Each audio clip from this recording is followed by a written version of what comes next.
Boy, it's nice in here today and the light's really good. Well, hopefully the sun will come through. Right.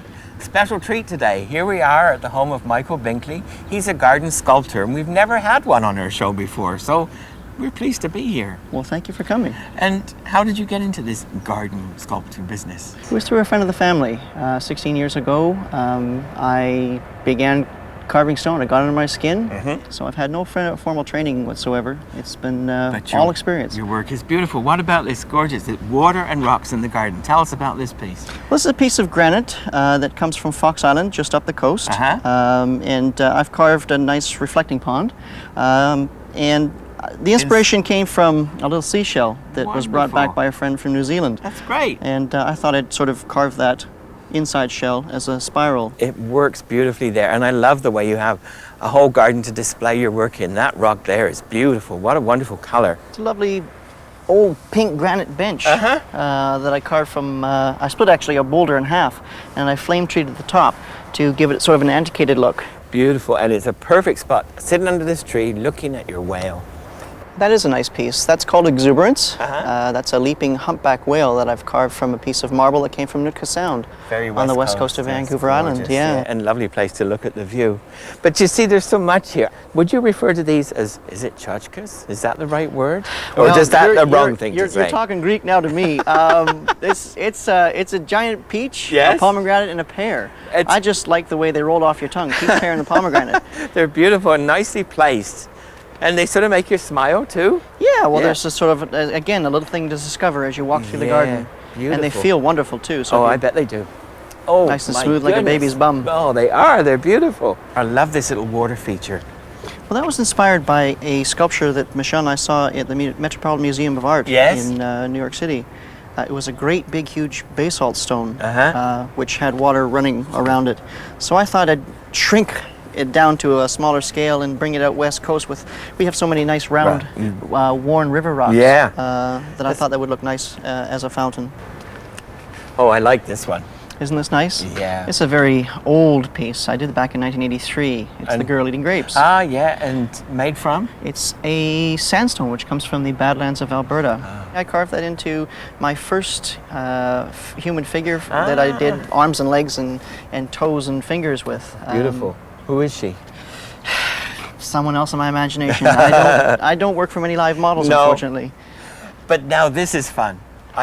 These are what, garden angels? Well, it's a play on words. We all have a guardian angel. Well, these are gardening angels. Okay, I love it. And I've got two of them that are very sort of classical, and three that are rather whimsical they're wonderful. and generous in proportion, and they leave a smile on your face. Yeah, well, they do, and you know, they're a nice enough size that we could work them into a townhouse garden or even in a balcony situation. You have a little garden outside.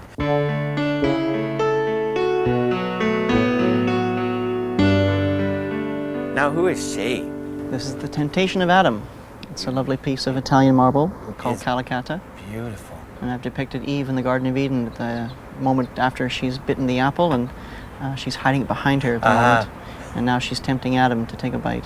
It's beautifully placed there. One of the nice things about this is all the different levels you have in your garden. Well, it is nice because there's opportunity for different vistas. You can view sculptures from above down and from down up.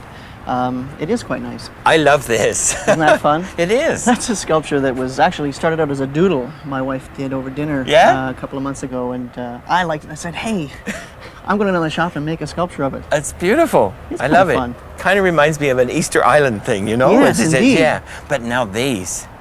Tell me. Well, last year's garden sculpture show focused on more classical figurative pieces. I got a lot of requests from people saying, yes, I love those, but my garden here on the West Coast isn't a formal garden. Okay. I'd like to see something a little more organic, a little more abstract.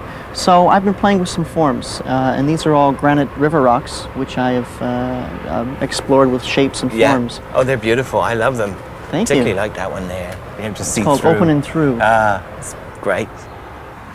Now, these are fun. These are a little more traditional. Remind me of my roots. They're trough gardens, right? Yes, that's correct. Again, some of this beautiful limestone from Utah.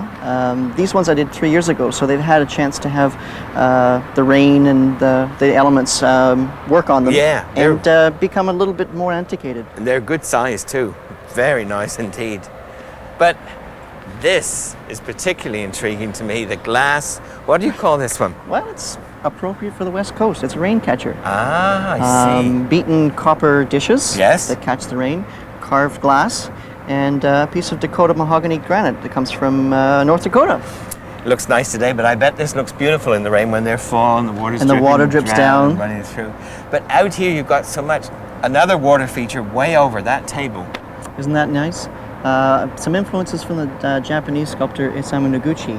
That's a pond table carved from black granite. Gorgeous, and in the table you've got the calla lilies you could have. Or whatever. Or lotus flowers, whatever turns your crank. Yeah, indeed. And then you've got another rather nice glass piece there. That's a sundial, and the pedestal is again some of that lovely limestone, which looks so good in the sun. And the way that you have the little inscription on there? Well, it's sunlight runs a race with rain. All the world grows young again. And when the sun falls on it, the shadow falls across the limestone base. It's absolutely beautiful. And with all the pots of flowers down there, you must be a gardener too, huh? That's not me. No, flowers are my wife Michelle's department. Wonderful. I do rocks. Hey, they work beautifully together, right? Well, thank you very much. And it's been nice for me to come here. It's a new perspective on gardening for me. Well, thank you for coming, David. We'll come again sometime. I hope so. Don't go away. We'll be back with more Canadian Gardener in just a couple of minutes.